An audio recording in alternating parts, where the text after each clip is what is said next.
Okay. Hello, Sheila. Welcome to our session. Thank you so much for giving us the time to talk to us about yourself and your experience. Um, I represent the Arab American Occupational Therapy Group. I'm Razan Hamid, the founder of the group. And in our group, we're always on the hunt for people with great experiences that can speak to either their experiences or others in our community. So I really appreciate your presence with us today. Yeah, thanks for having me. And thank you for what you're doing. We spoke before and you shared your why behind it. So I really Yeah, appreciate what you're doing. yeah. And I'm thrilled to have you here today. So with us, for those who are listening, we have, I consider a superstar in the OT world, Sheela Ivlev, who is a practitioner based in California. And she wears so many hats, going through talking to you and seeing your work. I know you do a lot, so much in the OT world. And I love what you do for your communities, for the OT communities. You're a great advocate for all things justice, advocacy, wellness. I love your holistically speaking episodes.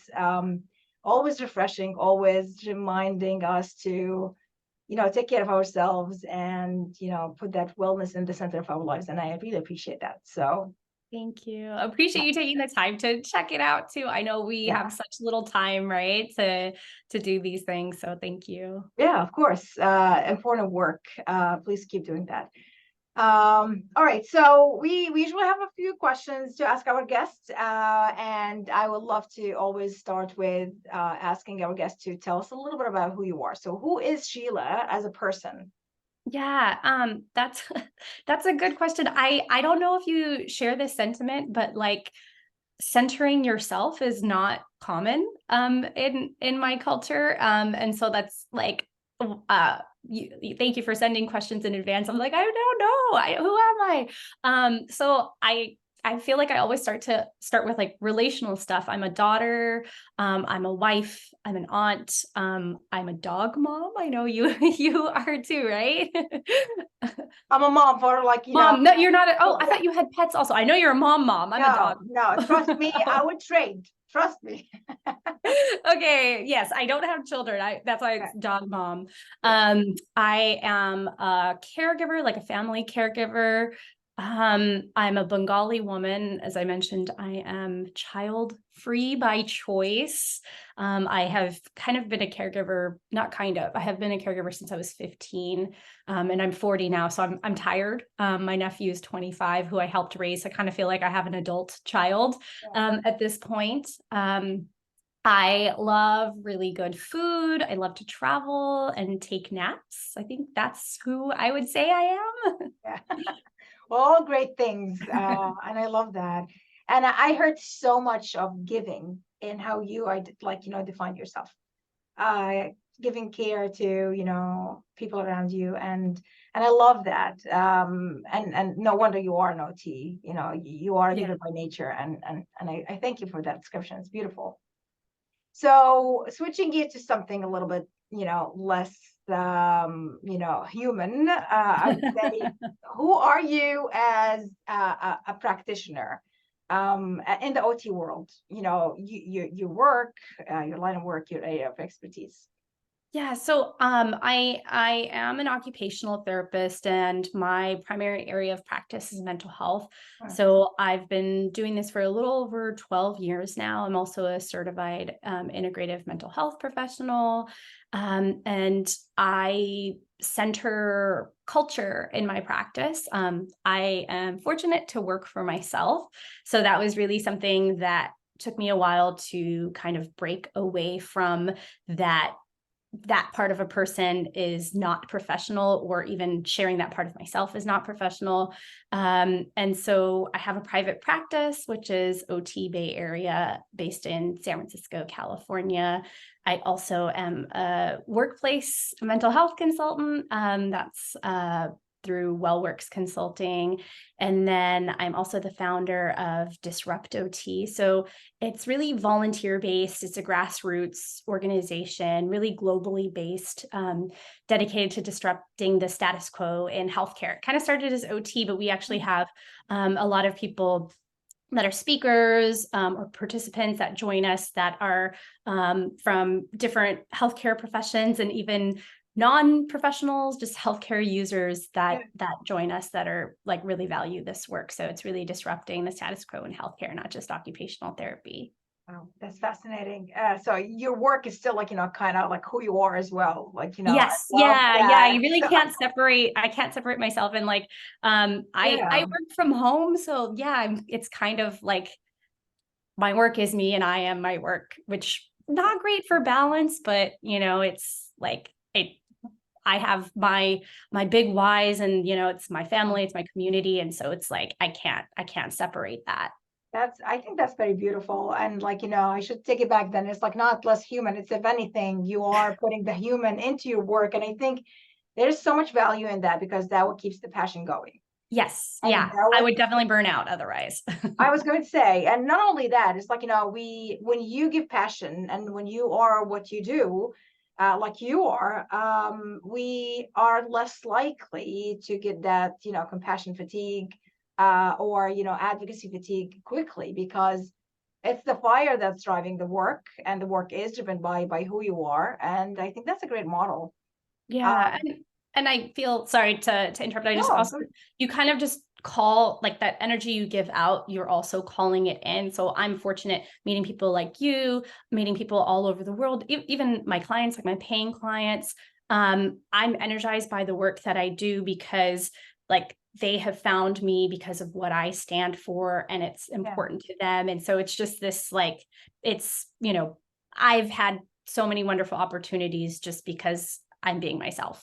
Yeah, that's amazing. And I was going to say, it's like, there's a lot of lessons to be learned from this because I feel, it's so sad to see, our OT practices in some areas for some people is becoming more technical and it's just a job. It's not that giving profession that we are rooted in. So yeah, I mean, our healthcare system is for profit, so people do not yeah. come first in that model. Oh yeah, that's another episode. Yeah, Another hour to talk about that. But yeah, this is a beautiful model to approach your work. I appreciate that. Thanks. Okay, so we talk in this episode a lot about intersectionality because it comes down to who you are and the pieces of you who interacts with our environment. So I'm so interested to know how your intersectionality, and you said some beautiful things about who you are. How did that shape who you are today? And you alluded to that a little bit about, not being like in the center and stuff, but I would love to hear more about that. Yeah. And, you might relate to this a bit. I think we have slightly different experiences based on where we were born. So I was born in the US. My parents are from India. The history is a little complicated. We just had like Indian Independence Day. And then, Pakistan and Bangladesh have their histories with independence from the British. And so I am Bengali, but my parents ended up like my parents and their families ended up moving to India. And so I associate with being Indian, but specifically Bengali. And then obviously we have roots in what's now Bangladesh. And so I was born in this country, spent a lot of time traveling back to India, but I've always like in India, I'm not Indian enough. And then in the US, I'm not American enough. And so the term sometimes used is like third culture kid. I don't know if you've kind of had that experience because you kind of have to create your own culture to fit in, right? Because you're like not enough wherever you are. And so I have known from an early age that I don't belong. And I know that stuff's a lot harder when you're younger, but as you're older, you embrace it. And so I appreciate being different, thinking differently than the people around me. I feel like I'm able to see things that other people don't see. I'm able to solve problems in a different way. And, professionally, I've kind of carved my own path. Mm. Personally, I sometimes piss off my like relatives because I don't think things have to be a certain way just because they were done that way. Yeah. Or, that's kind of the societal expectation. And so I would say that, who I am, where I'm from, where my ancestors are from, have kind of given me a voice and I guess kind of a vision for, I don't know, what I'm living now, if that makes Yeah. any sense at Yeah. all. Yeah, and I think that's so beautiful. First of all, I love a little, rebel. So that's nice too. And I could relate to what you're saying. I was not born in the U.S. I was born in Jordan, but I still have I call it that the gray area. Like, we Mhm. are, I'm not Jordanian enough now. I'm not American enough now. My children makes fun of how my accent and how I speak. So I always try to find that, place for me that I feel like, yeah, I do belong. So I can totally relate to what your experiences are. And it does shape who you are. It Mhm. does, push you to find, that sweet spot you want to be in and associate with. So, Yeah, um, hopefully, I'm sure you recognize it's a journey. Like it's not always easy, right? Because it can be lonely, it can be isolating. But once you can embrace it, it's super empowering. I agree. I agree. All right. So our next question, which is, my favorite, I want to really delve into this. You're a very strong advocate for social justice and ethical OT practices. I love how vocal you are about all things injustices. I enjoy listening to your thoughts. What led you to this path? Yeah, that's kind of a tough one, and I think I'm sure I had more influences that I haven't quite like sorted out yet, but I would probably say it had to do with my mom. I think our cultures have a lot of similarities in that we really respect our parents. We listen to what our parents say. We don't speak up against them. And so I remember growing up, now I remember when I was younger, I was kind of embarrassed by my mom, like dressing in traditional clothes everywhere. And so my mom really maintained our culture. And so when we would go out in public, my mom was often treated really poorly. Like people were just flat out rude to her. And even as a really young kid, I would speak up. And I remember being on a flight and like somebody said something really rude and I basically like not told them off but put them in their place. I'm not even at my age, like I can't cuss in front of my mom, and my mom didn't say anything, and I realized then that I had permission to speak up if somebody was being mistreated. And so I think again, like being somewhere in the middle, I see a lot of things other people don't notice. And I basically have been taught that it's okay and I should speak up. And so if I see something that needs fixing, or if I see somebody doing harm, that I can't just walk away from it. And so like I just have this like inner pull. I can't sleep at night. It will sit with me. It'll ruin my day, my week, whatever. And so for me, it's like, I have to say something. I have to do something. That's the only way that I feel like I can exist. Yeah, I love that. I absolutely love that. Justice doesn't sleep, right? Mm. And that's exactly, what you're describing. Um, so in this advocacy journey, then, what do you think worked best into taking that fire and that, your inability to see something that is wrong? Um, what worked for you to create something that's an authentic change that you feel like, yes, this worked, I'll keep doing it, in such a very unjust world that we are living in, and a society that is, polluted with racism and structuralism and all the, all that jazz. Yeah, I mean, I somehow was empowered. Again, have to give credit to my parents for it. I was empowered to trust myself, trust my gut, trust my voice. I remember occupational therapy was a change in career for me. So I had a career, went back to school, and I remember a mentor that I had like from early on. I was in a new position at a totally different workplace, and she had remained my mentor, had explained some of the issues that were going on and what I wanted to do about it. And her advice to me was, don't rock the boat. She was trying to protect me. And like that to me was like, nope, I am going to push. Like, I just, I don't know. So a big piece is just like not letting people gaslight me and trusting that I know what's right. I know what's wrong. That I cannot be complacent. And I had to create my own spaces. I had to create my own job. A bunch of stuff I didn't mention. I've created like a BIPOC OT group and directory and stuff. And so like, I just created spaces. If I went somewhere, if I experienced something, and especially with work, and I noticed that there were injustices, people were causing harm, I went all the way up the top of the chain, complained, tried to do something about it. If I couldn't do something about it, I knew I had to leave that place so that I had the energy to persist instead of maybe becoming like bitter and unethical like those people.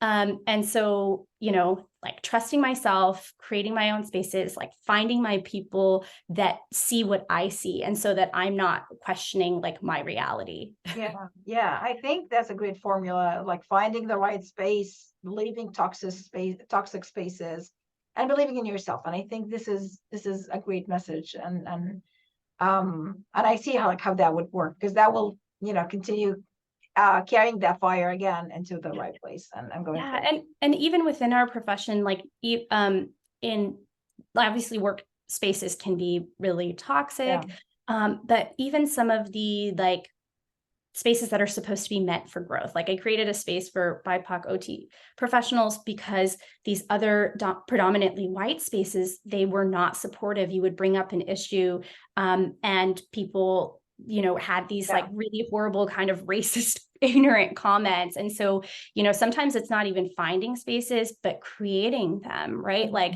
what's stopping you from creating a space?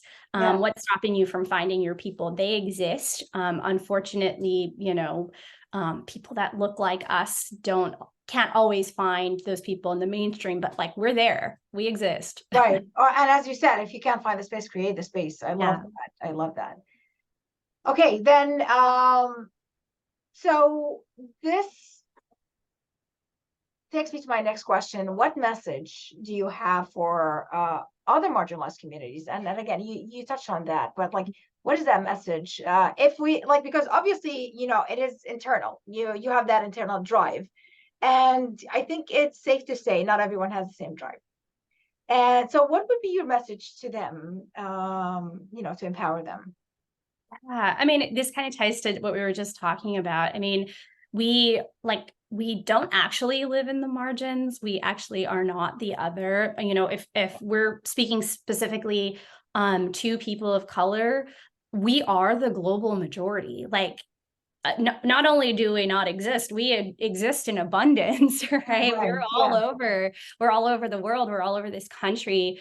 And kind of speaking to everyone who has been minoritized or been pushed to the margins, right? We don't exist in the margins. We are ignored on purpose, right? And so I want people to recognize, like, you are not alone. We hold power. We matter. I would say, especially like all this stuff that is happening legally in the US and in other countries, people are scared of the power that we hold, right?